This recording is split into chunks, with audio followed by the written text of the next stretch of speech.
Jimmy's got the mic, the crowd goes wild, talking dreams we chased since we were.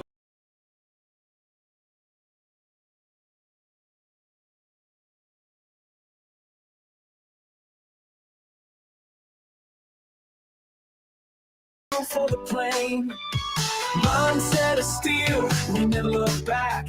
All right. Good morning, everybody. Welcome back to the Elite Real Estate Podcast. Joining me on another Friday morning, live on KGCI Radio, streaming on YouTube and Twitch and Facebook and Instagram and wherever else we can stream. Super excited this morning. Got some in-house guests today. Ken Hirschmann, Dave Thomas. Guys, introduce yourselves. Where are you from? Best Life and Company over in Royal Oak. Yes. Good morning. Ken Hirschmann. I am the team leader of Best Life and Company real estate team. The number one team in units sold with EXP Michigan for 2024. Grew up in Metro Detroit. Our team is headquartered in Royal Oak. We have 2 locations, Royal Oak and Romeo. Recently expanded to Grand Rapids. And last year we sold about 700 houses, kicking butt and taking names. That's it? That's it. That was so efficient. All right, Dave Thomas. I am been with Ken here for almost 6 years now. Can you believe it? 6 years goes by quick. It's crazy, right? Yeah, right. So I'm the expansion partner over in the Romeo office that Ken mentioned. We just been open for just over a year there. We let's see here. Just did How many agents you up to? What do we have? We're at 17 agents right now. Nice. Yeah, growing. And we're right in downtown Romeo. It's been a hell of a first year, and just did about 100 mil in our first full year there. So yeah. Not just dusting stuff off. Like you guys, whatever. You guys are like, I had 700 homes, 100 mil, no big deal. We just did our thing. It's not a big deal. Yeah. So it's a lot of houses. It's a lot of houses. It's a big year. Yeah. It's a lot. And again, in a year where everybody said it was a down year. Down year. Yeah. Mm-hmm. Yeah. Yeah. We, we were fortunate. I mean, we had a lot of things to do. So Dave did 100 mil in Romeo. We did 220 mil for our whole team, right? Yeah. So 720 houses for 220 million. I think we were up, like 25-30% from the year before. Which, again, in a year that a lot of people were down 30%. Yes. You know, and transactions as a whole were down quite a bit too. So we didn't think we'd have that big of a year, but we were able to, add some really good agents, retain, all of our agents and all of our top agents. If you look at 2023 versus 2024, the numbers they did, I think we had one person do north of 12 million in 2023. And I think we had like 6 or 7 do north of 12 in 2024. So just kind of blew up. So you guys must be doing something right, because you brought up the code word retention, right? The code word retention is one of the things that we struggle with as team leaders and as brokerages, really. I mean, so what's been the secret sauce to the retention? Best Life. I mean, this is my first team I've ever been a part of. Been in real estate 10 years now, 6 years, like I said, with Best Life. And, we do a lot of, culture wise, we do a lot of fun things like winners dinner and annual team trips and sales contests. And, that's like part of the hardest thing, just finding the right culture. I think our daily team call, we have a daily team call every day at 8:30, and it just keeps like everyone's foot on the gas pedal as well. So, there's a bunch of things we do that kind of keeps everyone rolling in the same direction. Like right now we're in the middle of a CMA week, and we have a contest between Royal Oak and Romeo and the most CMAs, right? And it's those constant things without taking your foot off the gas that just keep everyone rowing towards, our goal each year. Well, and I think Dave's a good example of, the retention piece. I mean, Dave was a top agent. I think in 2022, Dave casually did 80 something units for 23 mil, but who's counting? I teed him up. That was a softball. So, when you get top agents like Dave, it started out, Dave and I started having conversations. Dave was an agent on the team, and then he was a coach on the team, and then he started coaching more agents. And then we started talking as he did more business and started coaching more and having more influence. Of course, the conversations that I have to have and that he approaches me with are, hey, how do I grow? Right. Most people that are highly motivated and kicking butt sales wise, like, maybe they want to start their own team. So it's up to me to kind of figure it out. And Dave and I were able to figure it out, where Dave's now part owner of Best Life and Company. He's the expansion partner. So really he's running his own team up in Romeo. And we've been able to make something work where he can really grow his own team within our umbrella, if that makes sense. Yeah. So no, I love it. Yeah. So that's a credit to Ken, though. He usually is ahead of me on these combos. And, there's really not this like glass ceiling, so to speak, at Best Life, right? Like wherever you're at in your career, like if you're like, okay, it's not about just doing more deals. Our whole thing is about like beyond real estate, right? Right. And so, if you can find a way to coach 2 or 3 agents, right? Or be a mentor to some of the newer agents. I mean, there's multiple ways to make the same or more amount of money and have that like family balance that you need, right? Which was big for me as we were growing our family from 2 to 3 to 4 kiddos. Yeah. Is it only 4? It Feels like 9. It's hard to keep track right Yeah. now. I say 12 a lot. Wait, you got 4. How many do you have? 2. Yeah, I only have 2. I stopped at 2. Yeah, I we're was done. like, I'm good. Yeah, capped at 2. Yeah, you just kept going. Babies and memories. Yeah. Stack 'em up. Everyone I know that has more than 2, their life's nuts. Exhibit A over here on my right. But what would we do without him, right? Yeah, for sure. But no, so where did the Best Life and Company come from? Like, where did that come from? It's a with your really brand? bad story. No, it's and a cute story. Yeah, I love telling Come it. on. So Best Life and Company was our third choice for our name, right? Because I ran like every name through my attorney just to make sure you know someone else didn't have the name, whatever. First one was awful. Second one was decent, but first one was Infinity Home Group. Because our slogan's beyond real estate, get it? Infinity and beyond. I don't know. Yeah, it wasn't like a Toy Story or Buzz fan. I don't know. Think But tank going on yeah, there. so Were you Infinity. gonna write your name on your bottom of your shoes? I don't like know. Andy would be your Probably. guy? Yeah. So Infinity Home Group, and then we were thinking the lifestyle company, but so which is similar to Best Life. And then we're kind of just thinking live your best life, like Dave said. In addition to selling homes, beyond real estate, about culture. Sales trips, sales dinners, there's a social element to growing a team too. So just kind of like living your best life. We kind of like that. And then and Company obviously kind of adds the team factor into it. So we thought Best Life and Company was something that people can be drawn to a little bit more than Ken Hirschmann and Associates. Yeah. It's true. And well, it's true, right? Like there is something to be said about that. And I think we're seeing that. I think we're seeing a lot of rebranding. I think we're seeing a lot of Totally things in the industry where people are changing things that are because again, it's like, because it goes back to what you were saying about Dave. Like, how does he build his business? How does he build his name? Yep. If he's Ken Hirschmann. Yep. He can't. Yeah. And I mean, it's funny just because kind of the name, the branding, like I think it's cool, but I never thought it would be as important. I can't tell you how many agents that are on the team have said, like, I'm coming to you because I love the team name, love what you guys are doing, love what like the name stands for and is about. So, something people are drawn to. So I think it's important, 100%, man. Yeah. Like, again, the name has to mean something. For sure. The name has to mean something, and it has to be about something. And Yeah. obviously, you guys are doing something right over there. So, For sure. what's been the biggest thing that you two have seen in 2024? Right? Like, what was the biggest? Obviously, we had the NAR stuff, we had all that stuff happen, but did you guys see a big shift with any of that, or did it just kind of like roll along? Obviously, with your numbers, it didn't seem like it mattered. No, it didn't really slow us down. I mean, we were, EXP, and I think we were, ahead of it and prepped, and the team was ready to rock and roll with it. The biggest shift that we saw, I mean, I don't know, we were just ready to rock with it. And I'll say that, interesting stat, and this one was kind of eye-opening. We saw for the few months before NAR, this is the commission stat. It's just wild, right? To show you kind of how we were on top of it. But this is the case with a lot of agents I've been seeing, like nationally too, just on social media and whatnot, that we're doing it right. Our average team commission was 2.71, I believe it was. After NAR, for the last 3 months since NAR, it's been 2.91. Isn't that crazy? So it actually went up. Yeah. Yeah. What I think it did is, a lot of agents would work with buyers without doing, I say doing it the right way, without doing it kind of the way that most people coach, which is sit them down, have a buyer consultation, Right. Get the buyer broker agreement signed. And what NAR did is it required people to have those conversations that were a little bit uncomfortable. A lot of agents could get away with not having at all or down the road. And it kind of forced that transparent dialogue, which I think has been really good for a lot of the agents because it really forced them to do things what we think is kind of the right way to do it. Right. So then you have that uncomfortable commission conversation, but at least it's out there in the beginning and everyone knows what to expect. So like Dave said, it's actually helped commissions, not just with our team. We've heard it's helped commissions with a lot of agents. Yeah. Yeah. So that was, I think, a statistic that EXP did talk about. And I think part of it was that they were so far ahead of it. If we were getting information way ahead of everybody else. I had agents from all different brokerages reaching out like, hey, what are you guys doing? Totally. What docs are you using? Right. I mean, it was good to be in front for sure. Yeah. Yeah. And I mean, and again, I think you're right. I think because we should have been doing that all along anyway. Sure. Yeah. We should have been having buyers consultations, but I feel like for a couple of years there, we were just running and ripping. Like Had to. there was no hold back. It was just like, we got to go, get a buyer, go out. Like 10 offers on the first day. You didn't have time for a buyer consultation, Yeah. right? Yeah. Yeah.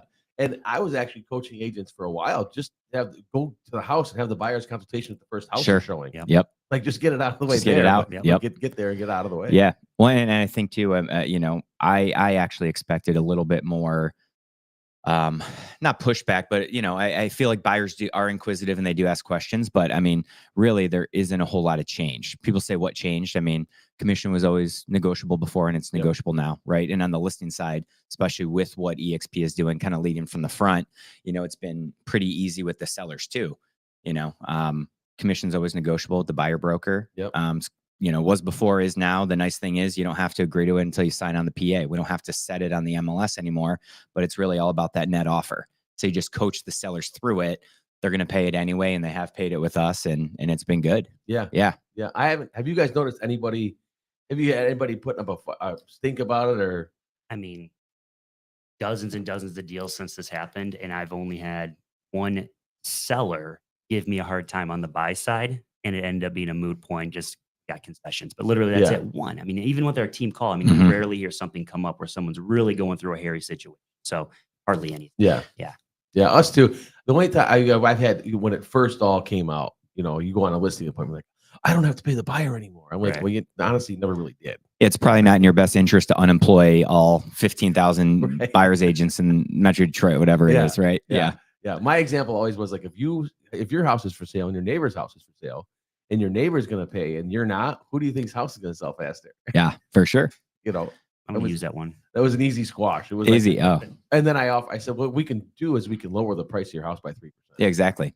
That's what I said. I don't want to lower the price. Yeah. I'm like, right. So let's just do that. Yeah. You're not going to get 100,000. You're going to get 97 if you're not paying it. Yeah. You're just getting it on the front end, paying it back on the back end. Yeah. Yeah. And then I literally, it was funny this summer, I had a client say to me, well, we're doing this concession. What's the buyer bringing? I'm like, all of the money. Yeah. Like literally, they're bringing all of the money. Exactly. Without them, your house is here. Right. That's hilarious. Yeah. What's the buyer paying for? I'm like, the house. Yeah. Shocker. The house. But yeah. So what's 2025? What's that vibe going to be like? What are you guys seeing so far? I know we're early in the year. Yeah. But what's been 2025 so far? It's been a busy start to the year. I mean, nothing slowed down. Not 10, 20 offers on every house, but I mean, still multiple offer scenarios, still creative situations we got to work through on team calls and coachings and whatnot, but nothing's really slowed down. Yeah, I mean, January is always a little bit funny, but I feel like, first of all, I thought December was blazing hot for us anyway. Yeah. I mean, it was our third best month ever in December. And that has bled into January. So I always, the kind of the old joke, I've been in real estate 10 years and January 2nd is always early spring. And especially since COVID, I feel like spring hasn't been March or April. It's been Jan 2. Yeah. You know what I mean? So, yeah, it's been really hot. I mean, I think it's going to be a really, really busy spring. Yeah. Because inventory hasn't really gone up. I mean, most, economists, whatever, they think that inventory will go up a little bit and the number of transactions will go up about 10 or 15% in the state of Michigan from last year, which is a good thing. So if there's more inventory, I just think it's going to be busier. Yeah. Yeah. And I see now have you guys seen the same thing, like stuff sitting a little bit, like houses sitting a little bit longer? It depends on price point. I mean, I feel like our sweet spot are really competitive price points.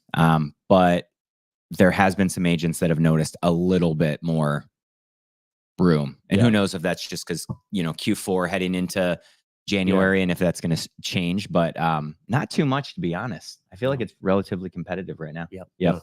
And it was funny. Like last year, I felt last year was the first time doing this, that really people were waiting till after the election. Yeah. Like people were literally waiting. Like, we got that a lot. Like we were trying to overcome that objection, but For people sure. were just like, nope. Mm-hmm. I'm like, what's going to be the difference? Yeah. Like, well, yeah. And historically, it's really nothing, regardless of who's in office. But obviously, it was a big polarizing year. And, so I think that made people sit and wait a little bit. Yeah. Yeah. Based on your guys' numbers, you didn't have to worry about it anyway. Yeah, we didn't. Yeah, exactly. I love it. So what's been the biggest thing since Best Life and Company and this partnership, you guys expanding this. Is there another expansion down the road? Is there? We can't tell all our secrets. I'll let you take that one. No, go ahead, you. No. Well, we did recently expand in Grand Rapids, which is super exciting. So we are opening up a space there March 1. We have 2 agents out there. We have a couple more onboarding in the next like 30 days. So that's super exciting. So, I always say this, this is the second team that I've grown, right? Real estate, independent brokerage out there, still highly successful. Kind of built that from the ground up from 2014 to 2017. And what I learned is it's always more difficult to find the right person than the right location. So I think with the right person that can recruit, retain, coach, train, lead, they can build a branch of Best Life or whatever real estate team anywhere, right? So we found the right person in Grand Rapids, and Grand Rapids is obviously a great growing market. So we found the person first, and they just happened to be in Grand Rapids. Yeah, and that's a lot of times people say, "Oh, we have to expand here," or "I want to expand here." So it's okay to have a vague geographic area, of course, but got to find the right person, right? Yeah. So to answer your question directly, though. We love Traverse City. We love Northern Michigan. Northwest Michigan, I think, is a massive market. So we're kind of looking there in the next couple of years. And then right now we have 2 Metro Detroit locations. And, we think, in about 12 or 15 months, we'll have a third somewhere a little bit, maybe up 75. Okay. So, yeah. I love it, man. Yeah. I love it. And you're right. I think you hit on something that you say you found the right person. Mm-hmm. Then the area, I don't think matters because houses sell everywhere. For sure. Everybody needs to buy a house. 100%. Right? And so I think by finding that right person. So what does finding that right person look like to you guys? Like what do you look for in that right person? They just got to be an RKG, Jimmy. Right kind of guy or right kind of gal. RKG. That's it. Yeah. I was like, code for what? You can see the Rolodex in my head spinning. Yeah. They're an RKG, right? Well, I think too. So let's look at Dave and I, for example. Like I started Best Life, and the reason why I was able to start Best Life is because I was able to sell a lot of houses. And at some point, you have too many leads that you can handle, so you hire a buyer's agent to help you with those leads, right? In the absence of leads or value, you're probably not going to be able to recruit too well, right? So had a need, hired my first buyer's agent. So I think you have to, as a team leader, or an expansion partner or someone who can open up a new office, they have to be able to sell at a really high level because they're going to coach it down the road. Yep. So sell and then learn how to coach, right? So Dave kind of evolved into top salesperson, assistant coach, coaching 3 to 5 agents, head coach, coaching 6 to 8 while recruiting. Yep. And the recruiting piece and the sales piece and the coaching piece. I mean, if you have those 3 things, and then obviously, when he's coaching, he's learning the leadership game and whatnot, and he had it already. I mean, I think that's the recipe for success. Yeah. For growing a team. And I want somebody that, like, it's really important too, because not a lot of times your top producers can't go into that coach role. Sure. Right. Like Michael Jordan's not a good basketball Sure. coach. You know what I mean? Like, yeah. So it's hard to find that top producer that can then coach and work with people. Yeah, I mean, me and Ken still coach bi-weekly, coaching the coach, right? I Yeah. mean, so we have some tough combos. I mean, it's not natural for me to go through that. Like, I'm like sales guy, right? And so, over the last 6 years, Ken worn off on me, so to speak. That's a compliment. I don't know. Depends on the day. I was gonna say that. I don't know if that was a good or bad. I don't know. That's a compliment. That's why. Yeah. But no, I've learned a lot, and it is. It's not easy to make that transition, right? I mean, so it's someone that has to be coachable too, right? It's like you don't know everything, you never know everything, and you have to be open to some pretty tough combos sometimes too, right? When personnel or recruiting or hitting numbers, whatever. Yeah, and I'll say this. I mean, I think selling is really hard, but so you don't necessarily have to be the top salesperson, right? So I agree with you completely, but I think you have to sell at a high enough level. Mm-hmm. So there's that proof of concept, right? It's kind of like, a basketball coach that never played basketball. Like, it can work, but it's a little bit easier when they've been there, done that at a decent level. You know what I mean? So yeah. No, it's true. There is something to be said about it. And I also think that you need to stay somewhat involved in the day-to-day of the sale. Yeah. Right. For sure. You still got to be in it. Yeah, you have to, because there's a lot of coaches out here. Mm-hmm. Yeah. Right. There's a lot of coaches out here that just don't sell anymore. For sure. They just coach. I just had a couple agents say this to me. I was talking to during like one-on-ones and recruiting appointment, like, "Oh, I like that you're still selling." And like, I did 50 homes last year, and it's like, you're still in it and they appreciate it. I don't think about it because it's just like, this is the job, right? Yeah, that's what you do. Yeah. But like, they appreciate it because, just like you said, there's some that haven't sold in years, or 1 or 2 here, or whatever, Yeah. right? I mean, they like that you're in it and you know what you're saying because you're in the foxhole with them. Yeah. It kind of goes back to that, like the old school, like brick and mortar broker that sits in the office and just like tells everybody what to do. Yeah, exactly. That's like, you know what it's like to sell? You haven't sold anything in 10 years. For sure. Like, I know. But I have this coaching thing here. Yeah, Like, exactly. Here's my scripts. Well, I think there was a shift away from like some of the coaching and, masterminds, podcasts, whatever, of like, leverage, which is true. And now it's kind of gone back to like, you got to get back to the basics. And part of the basics, being the right leader for running a team or a location, is, like he said, kind of being in the fire and still selling a little bit so that they see you rowing with them. Right. So I think it's kind of shifted back to like, yes, leverage is great, but don't completely remove yourself from the business. I see a lot of team leaders getting back in to an extent for that leadership piece. Yeah. So Yeah. And I think that is part of, I think that was one of the reasons that people were struggling with retention, was because it was that you just come in and point the finger and then walk out. Yep. And it was like, well, I don't want to do that. I want, somebody that can build a culture, that can still sell, that can actually tell me what the day-to-day like firefight is when I go into a negotiation. for sure. And when you don't have that ability, like, so what do you say for the NAR thing? It's like, well, here's this paper and read this. Well, no, but what did you actually say when you went out and did it? Like, how did you say it? It's like, well, I don't know. I don't do that anymore. Yep. You know what I mean? Right. It's For sure. tough to follow that person. When I say this, I mean, if anyone that wants to build a team, like Dave's built a team of 17, I mean, Best Life has, I think, 45 agents now. You have to do it because you love real estate and you love coaching and you love the game. Right. Yeah. And a lot of, like, I'm still selling a little bit, like you said, enough to kind of be in the game. Right. But I miss the game selling more. Like, I go back and I'm like, man, my favorite time was when I was just cranking out 60, 70 deals. I mean, love what I'm doing now, but like, you miss the game because you got to love it. And even if you're not doing it on a day-to-day basis, you're going to be coaching it every day. So I think one of the things that we've done really well is, Dave and I, all of our leaders, we're in the office 4 or 5 days a week. We're not, jet setting, 20 weeks a year, running the team from afar. Like, we're here, we are coaching, we're doing the work. And I think the team appreciates that. Yeah. Get your hands dirty every day. For sure. Yeah. Another thing with retention, Jimmy, while we're talking about, like Ken mentioned, we have 45 agents all last year. We had like 35 to 40 throughout the year. I mean, we're growing strategically, and it still feels small. And I think the agents like that. You know what I mean? So you come to a team meeting, everyone's still like high-fiving, hanging out. It's not like, who's that? Right? I mean, and you'll be a new agent or two every time, but it's not just like, boom, here's 200 agents, right? Right. And so I think that's been something that we get a lot of feedback like, oh man, and I like that there's not like 100-some people here. It still feels like this micro brokerage, even though your numbers are high and everyone's getting paid. Yeah. Yeah. And you do have to be cautious with that, right? Because it when you start to grow like that, when you start to grow these big numbers, and you say 40 is not a lot, but 40 is a lot. 4 is a lot. Right? Like 40 is a lot. So, but you get that to 50, 60, 70. Now it's like, what's your name again? Like, Right. you need name tags on everybody. For sure. Yeah.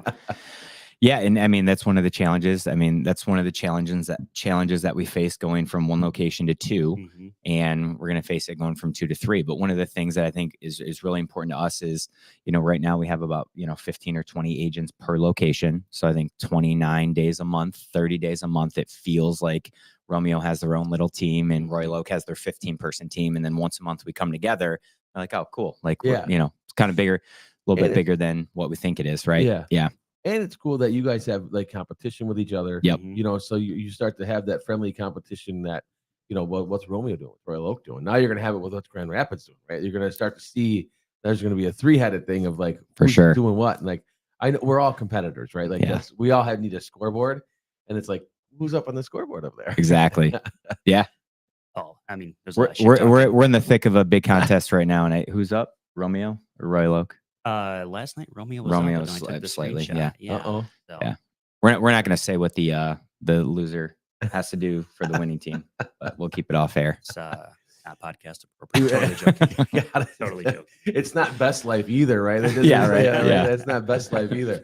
So 2025, we're rolling along into there, and what is the big audacious goal? Like, what's your number goal for Romeo?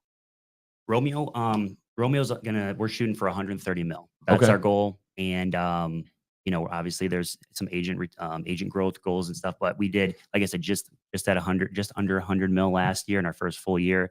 We do everything right this way, and the agents are in production in the where they should be based on our average agent count and our average units per agent. I mean, 130 is not a stretch goal. That's our target. Just a conservative 30% year-over-year goal. No big deal. Yeah. No big deal. Yeah. I'm in this like bubble. I'm just used to these numbers, and I try to like pull back. And like when we do our monthly recaps, I'm like, guys, look at these numbers compared to the rest of the industry, whatever, right? And try to put in perspective. But like we're almost like, I don't want to say we're like numb to it, but like I've been in this best life, I'll call it like a best life bubble for the last 6 years, and I'm like, oh yeah, 30% growth, MBD, whatever, right? Yeah. And as a team, 250 million. Okay. So we did 220, so 250. Yeah. Which is 30 million more. So as long as Dave does his job up in Romeo, we're good. You don't have to do anything. No, yeah, it's easy. Yeah, you heard it here first, right? You'll be in Knock it Florida out. for a while. Yeah, that's right. Yeah. Ken's gonna be down in Florida for the next month. He's only golf like 10 extra times now. I didn't get enough rounds in last year. He's Yes. counting. So is golf the away from real estate thing? Oh yeah. So Is golf a problem? I'll let you answer that. is 812 Is Taylor watching Tay this? calling in 812 area code? Yeah, I mean golf. I mean really real estate, golf, and family. I mean those are the three things, right? So In that order. no comment. I golfed way more before baby number 3. 3 and 4, it's been a blur, guys. I'm not gonna lie. We'll get out again. That's the goal for 2025. Get out, a few more times. Get out a few more I mean, times. what do you get? I mean, I would say travel and golf. I mean, family travels a lot, so we love traveling with the Yeah. family. Personally, love You getting guys away can planes. include me in the golf stuff if you want. Good. I Yeah. didn't know you golfed. Oh yeah. Yeah. Okay. Yeah. Cool. I love golf. Get you out there. I don't get enough, right? But we always say the same. Yeah, for sure. Can't wait. Noted. Yeah, we all say the same thing. Al Abdallah over in Dearborn just said, I hopped back in the production line not too long ago because I miss being on the playing field and not just coaching and leading. When you're there and selling with them is better. Couldn't agree more. Yeah. Al is everywhere. I'm not surprised. Al is everywhere. He's a savage. Yeah. Yep. Yeah. Yeah. He said, Al's on putting his things in here. He said when the cat's away, the mice will play. Because, again, when you're out doing your thing, that's what happens, right? It's human nature. Yeah. Yeah. Yeah. But to go back to Al's point, I mean, I think Al's what, medium-sized team, right? Yeah. Yeah. I mean, I think as a leader, I think it's more fun, right? When you're winning together, and plus, like you said, I mean, you can only hear so many hypotheticals when you're coaching and stuff. At some point, you got to hear the objections and get through, work through the tough scenarios yourself so you can speak to it. Because examples and stories sell. Yeah. And I think they impact more than just hypotheticals all the time. So Yeah. couldn't agree more. Facts tell, stories sell. That's it. So you want a 30% increase too, right? So out of Royal Oak, 30 million more. Okay. Right. So 220 to 250. So what is that? Like 10 or 15% up. I mean, I think those numbers are doable, but yeah, I mean, like, I always say, we do focus, of course you got to begin with the end in mind, but like a lot of it just has to do with like one thing I think we do really well is everybody in the company gets coached twice a month. So like I picture and I run the organization like a big team. Like always was a sports guy, like it's a big team. Like as long as each individual kind of takes care of their own business, the team will win. Right. Yeah. So we're really big on, setting personal goals and then coaching to those goals. And, if one agent's goal is 5 mil, that goal is as important as Dave's, which is 15. Like everybody has to win individually for the team collectively to win. So we really just try to keep it simple, not think about the end number too much and put too much pressure on the team. Just have everyone win individually and good things will happen. Yeah. Yeah. Anything else to add? No, it's like the way you track that when you can blink and 2 or 3 months goes by. Yeah. And it's like, well, hey, here's the numbers we talked about that you wanted to do, in December of 2024 for 2025. It's like, and we have a monthly tracker that we post on our Slack channel, right? And it's like, okay, here's who's pacing, who's not. So I mean, we're constantly keeping on it and holding the agents accountable to the goals that they set, right? And then it's like, okay, well, if you're off, why? And here's the things we need to do to get you back on track. And this is happening, like Ken said, bi-weekly, obviously multiple conversations in between that. Right. But I mean, yeah, there's a thumb on it throughout the year. Well, and I'll say this too, for anyone listening or that will listen, a lot of times people, when we have a lot of, agent attraction and recruiting conversations to our team, right? And they're like, oh my God, you have all, it's so intimidating. You have all these big players. They're doing 17 million and 12 and 8 and this, and I'm at 2 mil. Like, it is stressful, or, puts a lot of pressure on me to get to 6 or 7 mil. Like, how do I do that? And one thing I will say is the thing I love about real estate is, really my equation for production is effort plus skill plus organization equals production. So if someone wants to do 7 mil, you can always work that equation, and you know what I'm talking about, where you work backwards and say, okay, 7 million, what's your average sale? That's 25 deals. How many pendings do you need to close 25? How many, sign agreements, list side by side, you need to sign to pend 32? And you just keep working backwards so that you get a daily activity goal that has nothing to do with skill, or, anything else that could go right or wrong in real estate. Just focus on what you can do today, and you're either going to go 0 for 1 or 1-0. Just win the day. Love that. Oh, nice. I have to get you the applause because that is so big. And one of the things that you said that I really like, and to complement what he said, was whatever their goals are, right? Because see, I think a lot of team leaders miss that part of like letting them set their goal. Yeah. Now, can you push them and make it a little high? Sure. Yep. Right. But at the end of the day, like I had a conversation with the lady one time, and she was upset because her team was like, well, you don't make 100,000. You don't make 100,000. They were like almost threatening to get her off the team. And she was like, I'm retired. I just want to make enough to take my grandkids to Disney World. Like that's all I want to, that's all I need the money for. Yep. I just want to sell a few houses. And I'm like, well, leave her alone. That's all she wants. She's going to sell 5 or 6 houses. She's going to take her grandkids to Disney World, and she's going to be done for the year. Yep. Yeah. Like let her do her thing. Well, that's something we talk about a lot, where we have a lot of conversations where we say, like, look, here's our team. We do have a loose, minimum standard of production, but there's as much value in, we have a couple agents that have been here 4 or 5 years, and they're very comfortable doing 20 or 25 deals, and they're as valuable as, Dave or our top producer, Zach Carey or Nick Harris, doing 17. Like, we don't have to have killers for every, as every agent on the team. Like, there are role players as well that are as valuable as the star. And they contribute a lot with the culture, team calls, you name it, right? That's it. That's it. Exactly. Yeah. So yeah, my advice would be, you don't have to be one thing for everyone. Kind of have a minimum standard, and then if people can, I guess, be themselves, individualize, and have their own goals within that standard. I mean, be flexible with it. Yeah. Something I want to add to that too, Jimmy, is like, everyone has different, Ken mentioned like the metrics, right? Like it might move the needle for them to make, 40 contacts a week, or, 3-5 contacts a day. I don't know. I'm making it right. Whatever moves the needle. For me personally, it's appointments per week. It's effort based. If I don't set the amount of appointments I want to make a week, I can stay late on a Thursday and hammer it out, or I can call Saturday morning to set that extra appointment that I didn't get. But like, just like a basketball coach, and like not everyone shoots the same way, or a pitching coach, not everyone pitches the same motion. You can't coach everyone exactly the same. So like, what moves the needle for them? And, so everyone has kind of a different metric. And once you hone in on that as a coach, then you can really hammer it. Hey, you didn't set X amount of appointments this week. Like, what do you need to do? Where's your next 2 appointments coming from, for instance? Yeah. Because then again, what's that driver? Right. What's that driver inside of them that you can help pull out? Because it's different for everybody. And like when, because agents, when I ask agents all the time, what do you want to make next year? What do they all say? 100 grand. 100 grand.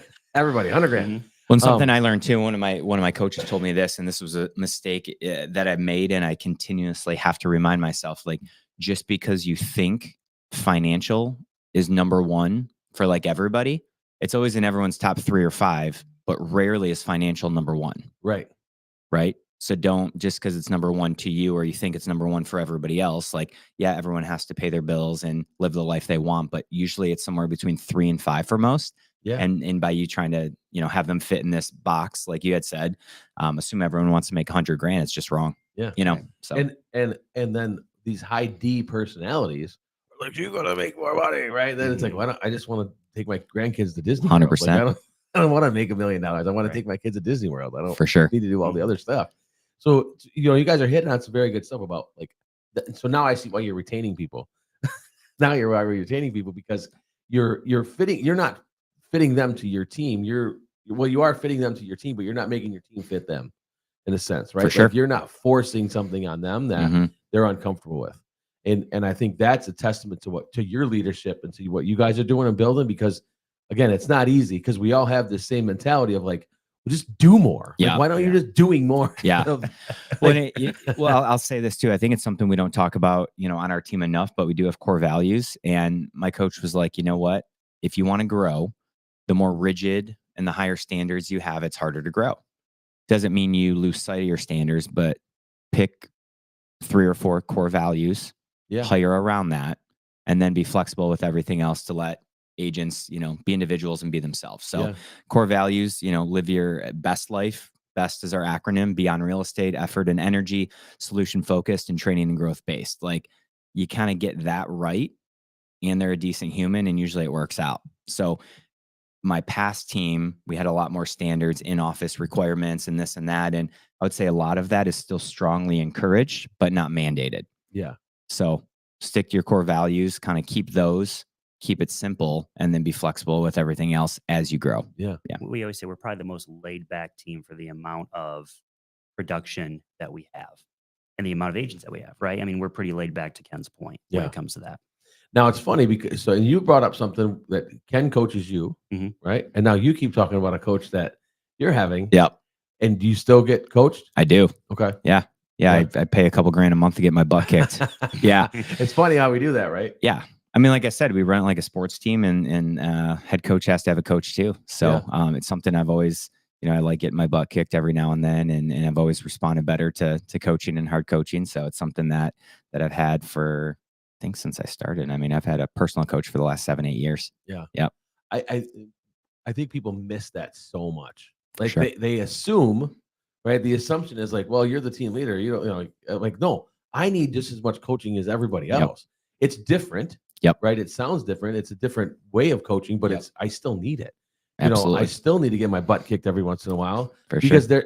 you said it earlier, there's something to learn every day, and I got to keep learning. Right. I spent 20 years coaching high school basketball, to go to every coach's clinic and all the things to how to do it. Exactly. But if you don't continue doing that stuff, like, I can't be coaching like I was 20 years ago. Yeah. 20 years ago, we could do a lot of stuff. We could yell. We could do a lot more stuff. Oh yeah. Yeah. I would not be a Kids good coach now. nowadays are No. different. Yeah. No. Too many water breaks. Water's for the weak. That's right. Who needs water? But no, I think that's a testament again to what you're doing though. Yeah. And what is that? What is that coaching like for you now? Like, what is that? He comes limping out of those calls. Yeah. I mean, when I do something good, he doesn't tell me. When I do something great, he kicks my butt and says on to the next. No, I'm kidding. My coach is great.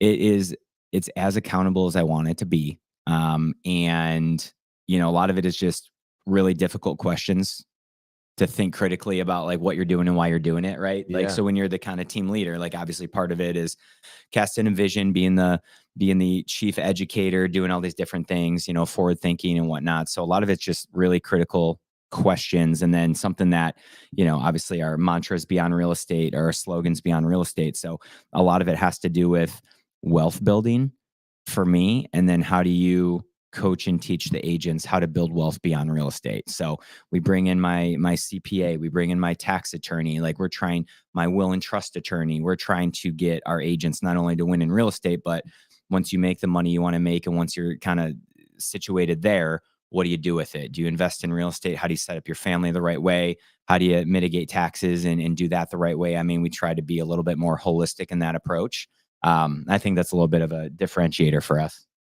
Totally agree. Yeah. I mean, I've learned so much since I've got here. I mean, I use the same CPA as Ken now, for instance, but like, I can't tell you how many agents reach out or come to our events. We do a wealth building Wednesday, for instance. We'll have a CPA come in and just packed house, agents from all over. Like, there's just so much that we do to, like, provide value for the agents that takes it just beyond the next deal, the next deal, the next deal. Like, Yeah.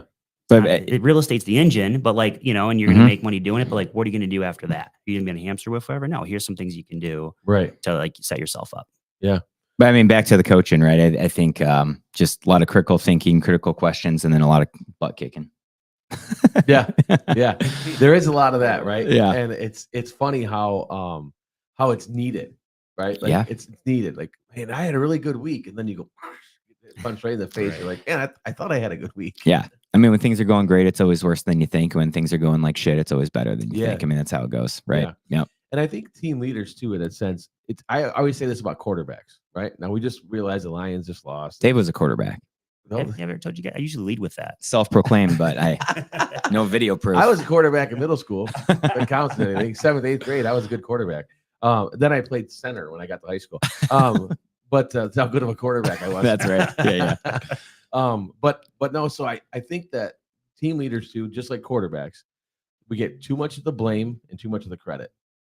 You know what I mean? Like Yeah, for sure. There's like, because we're like, oh, Jared Goff, blah, blah, blah, right? Like, well, also we didn't block very well, For sure. right? Like when you get planted on your butt a few times, it's like, huh, can you block? You know what I mean? Like, Yeah. so, but when it does work, it's like, oh my God, see how good he was. I'm like, well, because the other guy's blocked and he had some time to stand back there, right? For sure. So, but they get all the credit and all the blame.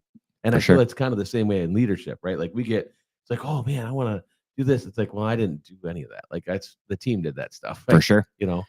Well, it goes back to what Dave said, where like, I feel like we're, as a group doing the business we're doing, I feel like it's a pretty humble and casual group. And, it's not just Dave and I mean, we have Brandon, who, Verlinden, he's our COO, and he completely changed our business 2.5 years ago. I mean, we would not be at 220 without him.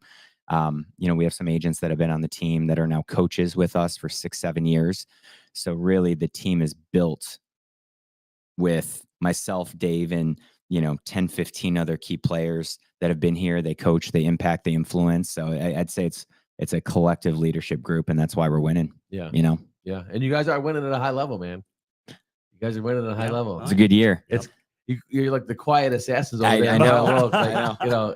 Yeah, we like keeping it that way. Yeah, everybody's like, "Who's this Best Life and Company? Yeah. Who are these guys? Who's that? Like, who are these guys?" I'm like, "You guys don't know who they are. You're gonna find out." Yeah, Just keep the target off our back. Yeah, right. We always joke, It's hard when you're always number one. I know. We might have to get a billboard or two. Or 12. More. Those numbers. Yeah, That's why we're good partners, because he says spend all the money and I say save all the money. That's the yin and yang, Yep, right? That's yep, what you need, yep, right? Like yep. you always need that person that's gonna be like, oh no, don't do that. What do you always say? What's that? No risk it, no biscuit? Or like, what do you say? I'm crabby, pessimistic. Oh, Never want to spend any money. All the man, above. This guy's a glass guy, glass half empty. Everything. He's the curmudgeon. Always. He's the Oh, curmudgeon. man, he's just an old salty boomer in an elder millennial body. Everything's expensive. This jacket, you probably got this jacket for free. No comment. But it's a write-off because he's got the logo on it, so it's definitely a write-off. Yeah, right. It's a prototype. He's like, I'll take this. Yeah, Chestnut checkers. yeah. The zipper's broke, but it keeps me warm. That's right. But what's the 10-year vision? 10-year vision is 5 locations, 1,500 deals. And we're in year 2 of that 10-year vision. So we'll see how it goes. But, we're excited. And, I think in our vision, like, one thing we talk about with the team a lot, because growth is scary. And we have agents that joined Best Life that was a small team, 1 location, 6, 7, 8, 9, 10 agents. And it is different now. And I think we realize that. So I think it's important to communicate the vision. But one thing that we'll never compromise is agent productivity. And I think that's kind of what makes us different. So when I first started the team, 2018, Dave came on early 2019, we averaged 24 closings per agent. Now we're at 45 agents, and we're still at 22 closings per agent. That was how we ended 2024. So as long as agent productivity remains, and we feel like everyone's rowing in the same direction, we're winning together, I think we can grow the right way with controlled growth. So, we'd like to hit 1,500 deals. If we don't, it doesn't kill us. As long as we keep that family environment, we still feel small as we continue to grow and add locations. Sky's the limit. Yeah. Yeah. Have anything to add? No, that's a good way to put it.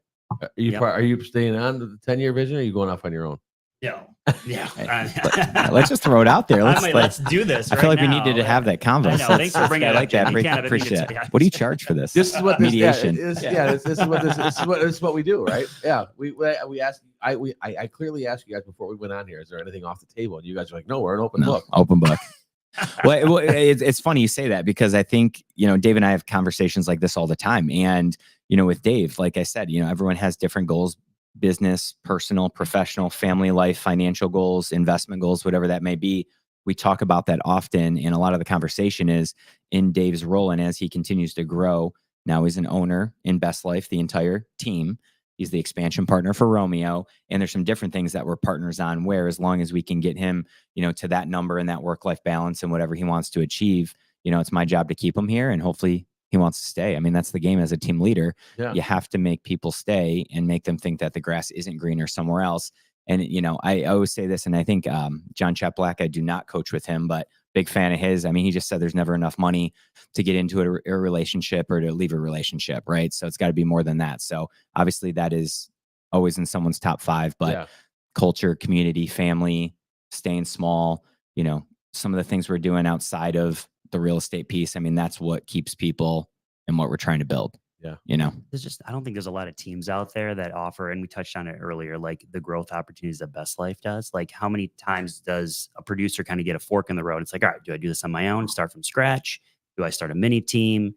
Like, and to Ken's credit, it's like, all right, let's find a way to grow a team within the team. And then it starts with baby steps, a showing agent, your coaching, you have your transaction team, right? And you kind of learn the ropes, but then eventually it's like, all right, here's location 2. Like, here's how it makes sense. Here's how the whole thing would work. And it just made a lot of sense for me and my family. But I don't know how many teams are out there that are doing things like this at this level with the amount of production and growth opportunities as well. So, I mean, I could go on and on with it, but it's a system that works, and it's a locomotive that's moving. And I wanted to just continue being a part of it because it made a ton of sense for me and my family. Yeah. Yep. And it's a lot of fun. Dave calls me up. He goes, Ken, I bought a building in Romeo. I'm gonna put $250,000 into It's it. a good story. And I'm doing this with or without you. No. It was a little different version. But. Yeah. It was but a poker game. This guy, and he put all his chips in the middle. Yeah. Well, you know what? Ken's super conservative, but it's credit. I mean, obviously it works, and he's, made a lot of good decisions. And we were kind of like flirting a little bit, right? Yeah. Exactly. Yeah. We were dating. Yeah. And I mean, things are how hot long and did it take heavy. you to propose to Taylor? I mean, I'm not going to call you out right now, but and so anyways. Is she listening right now? She's calling in right now. Between the golf and Between this. the golf and this. Jesus. I just bought this old condemned building. I'm like, let's figure it out. So it worked out. It's awesome. Yeah. Yeah. So, and you're right in downtown Romeo? Yeah, right on Main Street. I love Romeo. Yeah. Oh, Romeo's it's awesome. great. Great Romeo's downtown. Yeah. Well, Yeah. Dave grew up just north of there. I Mhm. grew up in Romeo. So, and he had recently bought a house in Washington Township. So, I mean, it just made complete sense. Like, Yeah. a lot of people are like, Royal Oak, why Romeo? Like, that's a weird second location, and obviously made sense to my point, person first, location second. There's a lot of synergies and reasons why the location made sense. But, if Dave was moving to Rochester, we likely would have opened up a space in Rochester. Yeah. Person first, location second. Love it. So, Yeah. Yeah. But the market in Romeo's fantastic. blowing up. It is. Yeah. I mean, Yeah. Small town. I mean, it's had growth forever, but small town growing. I mean, you've been a big part of the downtown development and everything. So, I mean, what do you have to? Romeo's, I think it's the best downtown in Macomb County. It's like, it's walkable. It's Yeah. cute. Like, there's all these restaurants going in and like little shops popping up. I mean, I it's growing showed like a crazy. house in Romeo probably a year and a half ago. It was the Mhm. big white house. Like, it was, can't remember the name of it. You're It talking was the gray house? the with gray house. Yes. You showed that Yeah. one? Yeah. I Yep. showed that. The gray house. That thing is The one that was interesting. unfinished. Yes. Yeah. Yeah. It was like he had it partially done. Yes. Did you ever go in it? Oh yeah. So the basketball thing in the Yeah, on up in the third attic. level? There's I like didn't see it. It's like Yeah. Jimmy Chitwood special up Yeah, there. it is. It's great. And you man. appreciate that. I'm like, man, I was like trying to convince my wife we should buy it. There's out like here. 11 bedrooms in there. Yeah, they were trying to make it a bed and breakfast. Yeah, I mean, this place was, and Yeah. then when I talked to the owner, Mhm. and they took out 30 some dumpsters of junk out of Oh that my God. place. Like, Yeah, it used to be like an orphanage. yeah, You're going to need 11 bedrooms for all the kids you're having. So I got to sell out of houses. that's why he's in Romeo. That's He's right. gonna buy the Yeah, gray that's house right. in We Romeo. always joke, yeah, my break even's like 50 deals. Did he ever sell that place? I don't know if it's sold. No. It hasn't sold. No. Because he didn't seem real excited about selling. But Yeah, they're working He with liked- the Well, village. you and saw the trying- number, yeah, oh yeah, and it was completely unfinished, right? So, Yeah. yeah. yeah. This is a historic purchase. His thing was that he was gonna let you figure it out. Yeah. Like I Oh, got it to where you could then finish. I'm like, Tee it up. I'm walking around, I'm like, that's gonna be another $1 million. Yeah, to finish easy. this Oh thing. yeah, for sure. Like, It's an open canvas for you, Jimmy. yeah, for $1 million and then put another $1 million. Yeah, in, exactly, Right? Like yeah. I'm like, oh, so it's $2 million. is For what sure. we're talking about. Yeah. Right? He's like, well, no, I don't think it's. I'm like, oh no, dude, there's no kitchen in here. Like you got nothing. It's an interesting home for sure, and everyone knows about it in Romeo. A lot of chatter in town. I grew up in Elmont, just north of there. Ken mentioned too. Okay. So like we get a lot of referrals just. Oh, from you were our a quarterback in network. Almont. Yeah, I don't know if I mentioned that. T1 athlete, all the above, whatever. But yeah, Elmont, we get a lot of thumb deals. We always joke that I'm a simple guy from the thumb, but you know, I love it up there. Never thought we'd move back, and it's great because you know, family and friends are all up there. I mean, you get a lot of business up in, you know, Emily City, you name it. And it's been nice. I mean, we were in Royal Oak for 10 years, so it's good being close to family and everything. Yeah. And you know, life by design, all those things you talk about, like beyond real estate. Like I'm 7 minutes from the office, 14 minutes from the grandparents. Like growing this team, having fun doing it. I mean, yeah, it's been a great couple of years up there. Yeah. Well, Sandy said you guys did a great job with the Peach Festival last year. Oh, Sandy has great taste. Is it Sadie? Huh? Sadie? Sandy. Oh, Sandy. Yeah. Yeah, she said you guys did a great job with the Peach Festival. That's our claim to fame, right? Yeah, we have a nice float. Probably the best one. Yeah, we do a float and we're in the parade. It's great every year. No way. Yeah, all that. Throw You know, a party. all the realize agents are invited. Their kids come out. They're on the float, and yeah, they absolutely love it. It's fun. Yeah. Now, We do haven't- you create the float? Like, so this is a whole. Oh, this is a It's thing. a whole thing. Yeah, this Yeah, is yeah. small town How can I get a America. float? Yeah. I think you got to give some credit and shout out to Billy Anderson Shout out Billy Anderson, Rapid Sign Install. for together the the- float assistance. Put the whole float together, the whole base on it. Yeah. Drove the truck. Can't trust myself driving a float. Yeah. Yeah. But we get a little house on there and a sign, and we get flags, and we're wacky inflatable arm flailing tube guys. I mean, yeah, we just go nuts. It's That's awesome. fantastic. It's awesome. Yeah. Our kids are throwing the candy. We Yeah. haven't figured out the candy situation. We keep buying more. We're just chucking it. Great. We buy more and just throw more to Yeah, the that's kids all we do. earlier. So by 20% through the parade, we're all out. Yeah. Yeah. These Yeah, are the that's how it metrics goes. we got to figure out, Jimmy. What's You're crunching numbers everywhere. Everywhere, Yeah, you're literally, you crunching name numbers it. everywhere. No, that's great. And can I get a float in the parade next year? You're in. Heck yeah. Yeah. We'll You put a got hoop on to. it. You're driving it. You're Perfect. driving the truck. I'm in. Yeah, Good. I'm in. Done. Yeah, I'm in. We're done. Yeah, the Elite Real Estate Podcast is going to roll through a float in Romeo. I'll do the I love podcast that. live from the float. Oh, that'd be sweet. Yeah. America needs it. I know Yeah. we're like kind of joking, but that would actually be awesome. We could do it. We could do Yeah. it. Yeah. I think we should. We got to, dude, I'm plug in. and play. Yeah, Literally I'm plug. in. Yeah. This will be easy. Like Yeah. this, co-branding. This stuff travels. That'd be awesome. Yeah, this stuff travels. Throw it on the float. I'm not scared. Yeah, I'm not scared. But what circle it back together now, right? But what is if you guys were to start over, Mhm. right? If you had to start a team over again, I'm not telling you to do it, but if you had to start a team over, like how would you assemble it? Like where would you start? That's a good question. And I'm going to let you lead with that one. Oh man. Golly. Well, you've done it twice. We've You done might it as well twice, just, right? yeah. Third time's the charm. Yeah. Anything different? I feel like I learned a lot first time around growing the team, right? And I think, what would I do differently this time? I mean, it's tough. It's a great question. Yeah. It's I hard. feel like from the first, I'll tell you this. I'll tell you from the first team that I grew, I felt like we grew too fast Okay. and we focused on, whether intentional or unintentional agent count over agent productivity a little bit more than I would like. And I feel like a question that you need to ask constantly, and I have to remind myself, is as you grow, most agents will ask that are on the team, what's in it for us? So as long as agents are aligned in that vision and they understand what growth can do for them, I think that's a really just kind of key piece of advice, right? So some of the things as we've continued to grow, my goal is each agent to feel like everything's getting better for them, right? So as long as agents are winning more, things that we've done in the past 3-4 years that we weren't able to do, and when we're in startup mode, Yeah. we have 61 people going on a trip to Mexico, agents and their significant others and spouses in a month. 61 people, 4 days, all inclusive, all paid for. That's something we couldn't have done 4 years ago. Margaritaville, by the way. Yeah, that's right. Yes. It is. Yeah. Thomas likes the drinks with the umbrellas and, whatever. So just kind of ask yourself, like, if you do want to grow, make sure it's controlled growth and make sure that all the agents are aligned kind of in that vision. Got it. Because when you start a team and you hire 1 or 2 agents, like those 2 agents are really important. They may make up 33% of the team if it's a team of 3, right? And then you start growing and they're like, well, shit, am I still going to get deals from Ken? Am I going to do this? Am I still going to make the same amount of money? Like, what's in it for me for the growth? So I think if I were to do things differently, I think I would communicate what's in it for them and that vision a little bit more sooner, because you asked, and I feel like I'm trying to communicate our vision and what it means for everybody a little more frequently and transparently. Got it. Does that make sense? Yeah. And then I think Yeah. the last thing I'll say is, I feel like one of the things that's pretty cool about our team is we are very transparent. Every quarter at our sales meetings, we go over our entire P&L, where the money's going, how much we're making. Yeah. I think it's that transparency is important.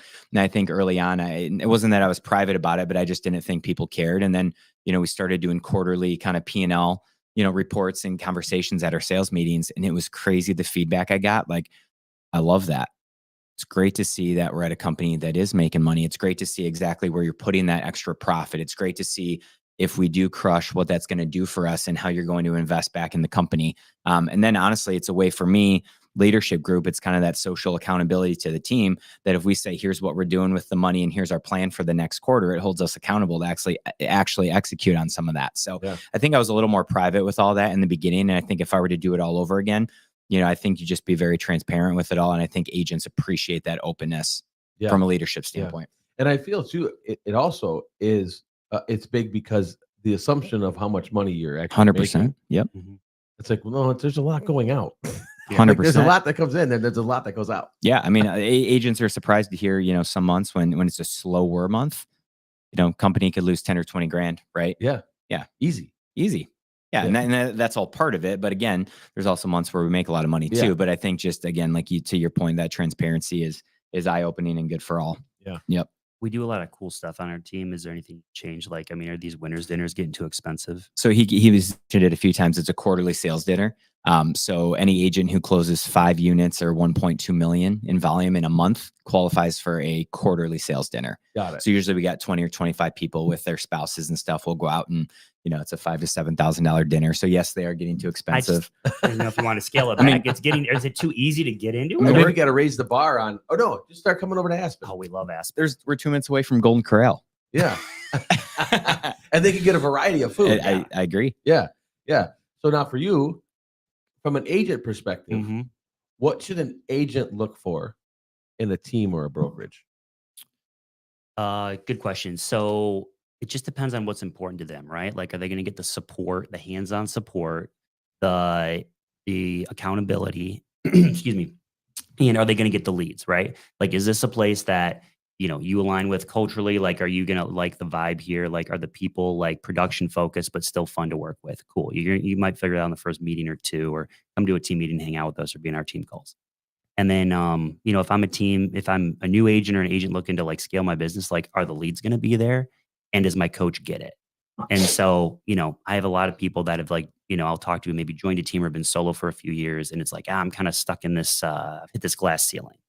And like, if you put pen to paper, it's like, okay, well, I mean, here's where we can get you. If we get you the right amount of leads and, you do your job work in your sphere as well. And we kind of meet you halfway. And here's what your net out can look like. I mean, it can make a lot of sense. So I guess to answer your question, is my coach going to be there? Are they going to be hands-on? Am I going to get help if I need it at, on a phone call late at night or whatever, right? Is my coach engaged? Is my team leader engaged? And am I going to have the leads and culture to is it going to be fun to work where I'm at? Right. Yeah. I mean, real estate's hard. I've been doing it 10 and a half years, and some days it's easy. Some days it's very hard. And that's one of the reasons why I love it. Is every deal, every negotiation, every day presents different challenges. I mean, you gotta love it. You got to enjoy it. And I think you have to like the people you work with. So I think culture environment is key. And a lot of times when we do have people look to join our team, we invite them to our team meeting and say, hang out with us for 3-4 hours and see what the vibe and culture is like, because you're going to be spending a lot of time with these people. Make sure you enjoy the environment. Yeah. Yeah. We got a couple minutes left, but awesome. Al Abdallah just said it. He said some large teams sell so much and make so much, but the leader's profit is not so much. Some leaders make more as a smaller team or solo agent. Why is that? It's a great question, Al. Yeah. So a lot of times, right, and I've done this twice with 2 different teams. So a lot of times there's this shift somewhere between year 1, 2, 3, or 4 when the team leader goes from fully in production to out of production, right? So there's that shift. I think it was about 3-4 years ago, I listed like 35 houses. And when you're the team leader, all of that commission goes straight to you and really hits your bottom line. And then you shift out of production to focus on some of the other things. And you're taking definitely a short-term setback financially to grow the business and further leverage. So I think it's a fine line between, the money that a team leader, wants or needs to make and the work-life balance that they want. And I was very busy when I listed 35 houses 3 years ago and also ran the team. And that wasn't what I wanted to do forever. Right. Right. I would rather coach and lead and do some different things within the team, still very active, but not necessarily listing 35 houses. Right. So, I think it's a fine line, and you just have to make that, transition, because when you do give away your leads, your buyer leads, your listing leads, you're not making 100% split or gross profit on that. So you're kind of saying, hey, the long-term game as I continue to grow, how long does that take, and how soon do I want to get there? So why is that? Because most team leaders get out of production and they're obviously not making all when they're not selling, right? Yeah. It's dividing, right? So you're lessening, but then to increase eventually, to multiply. Exactly. Right. So, well, guys, it's been an hour. Has it? It goes a lot faster. Let's keep it rolling. Yeah, it goes a lot faster than you think. But I appreciate you guys coming on so much. The crowd is appreciating you. We had a bunch of people on the phone call today. A bunch of people on there. I know where KGCI Radio is doing its thing. So again, I appreciate you guys jumping into the Elite Real Estate Podcast. Join us next week as well, and every Friday, 7:30 a.m. live. We'll talk to you guys next week. Thank you. Thanks for having us.